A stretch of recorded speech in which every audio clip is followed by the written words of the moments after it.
হ্যাঁ, আসসালামু আলাইকুম guys, welcome to my daily blog. আশা করি তোমরা সবাই ভালো আছো, আমিও ভালো আছি। আমার 50 দিন চ্যালেঞ্জের 3 নম্বর ভিডিও। আজকে ওয়াজ আসছিল, ওয়াজে যাবো। ওয়াজ যাওয়ার আগে আমরা বাজারে গেছিলাম।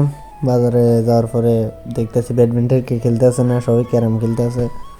তারপর আমরা লাইট টাইট লাগাই ব্যাটারি লিয়ে আইসি, মাঠে নামে খেলতে আসি। তো ইদারিং দেখতে আসি তোমরা আমার ফেসবুকে আর ইউটিউবে ওইভাবে সাপোর্ট করতেছো না, কি রে করতেছো না আমি নিজেও জানি না। তোমরা যদি আমার সাপোর্ট না করো তাহলে আমি কীভাবে আগামো? তো তোমরা একটু সাপোর্ট করে দিও, এতটুকু আবদার তোমার কাছে। ব্লগের সাথে সাথে আমি ভাবতেছি একটু ফানি কন্টেন্টও দেওয়া যাক। তো তোমরা কি মন্তব্য আমার কমেন্ট করে জানাও। তোমরা কি ফানি ভিডিও দেখতে চাও না না চাও, আমারে কমেন্ট করে জানাই দিও। ভাবতেছি কয়েকজন টিম মেম্বার লমো, লইয়া সেরা ফানি ভিডিও বানানো আরম্ভ করবো। তো আজকে ভিডিওটা এতটুকু। আল্লাহ হাফেজ, সবাই ভালো থাকবেন।